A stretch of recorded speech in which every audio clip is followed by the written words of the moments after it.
حضرت علی کرم اللہ وجہہ نے فرمایا، جو دعا قبولیت میں وقت لیتی ہے پھر وہ قبول ہو جانے پر وقت ہی بدل دیتی ہے۔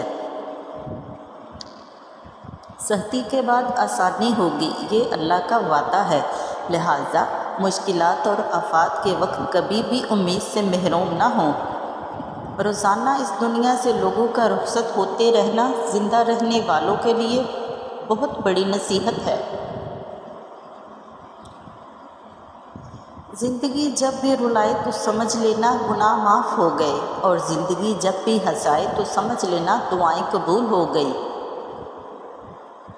کسی کی لاکھ باتیں یاد نہیں رہتی اور کسی کا ایک جملہ زندگی بھر نہیں بھولتا۔ ہمارا تعلق اس نابینا معاشرے سے ہے جہاں اداسی کا یقین دلانے کے لیے آنسو بہانے پڑتے ہیں اور بیماری کا یقین دلانے کے لیے مرنا پڑتا ہے۔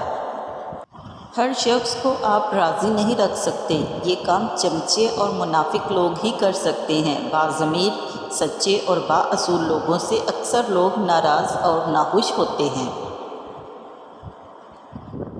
عورت کے بارے میں مشہور ہے کہ تم اسے خوبصورت کہو وہ خوبصورت ہوتی چلی جائے گی، تم اسے اچھی کہو وہ اچھی ہوتی چلی جائے گی، تم اسے ہمدرد، رحم دل، ہنس کر قربانی دینے والی کہتے جاؤ وہ ویسی ہی بنتی جائے گی، مگر جب تم اس میں عیب نکالتے ہو، چھوٹی غلطی کو بڑی بناتے ہو، اس کے لباس، کھانے اور روزمرہ کے کاموں میں عیب نکالتے ہو تو تم اسے دن بدن عیب دار کرتے جاؤ گے۔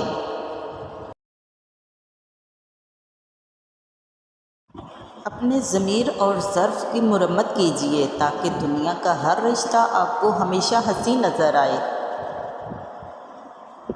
ماں باپ کا گھر کتنا بڑا کیوں نہ ہو، وہاں 1000 الماریاں کیوں نہ ہوں، لیکن بیاہی بیٹیوں کا سامان بیگ میں ہی رہتا ہے۔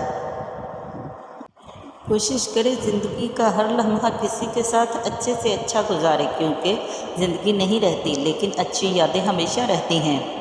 اچھے لوگوں سے اللہ بہت امتحان لیتا ہے پر ساتھ نہیں چھوڑتا، اور برے لوگوں کو بہت کچھ دیتا ہے پر ساتھ نہیں دیتا۔ دولت کس چیز کا نام ہے؟ اولاد کا راضی رہنا، ماں باپ کا راضی رہنا، دوستوں کا دوست بنے رہنا اور صحت کا قائم رہنا۔ اے انسان، ہر راز کسی نہ کسی وقت ظاہر ہو کر رہتا ہے، اس لیے بدی کا بیج نہ بو، کیونکہ وہ ضرور اگے گا۔ اگر زندگی کبھی روشنیوں کا تحفہ دے تو انہیں مت بھولنا جنہوں نے کبھی آپ کے اندھیرے بانٹے تھے۔ قومیں بموں سے تباہ نہیں ہوتی، یہ افغانستان ثابت کر چکا ہے، بلکہ قومیں ناانصافی اور کرپشن سے تباہ ہوتی ہیں، یہ پاکستان ثابت کر چکا ہے۔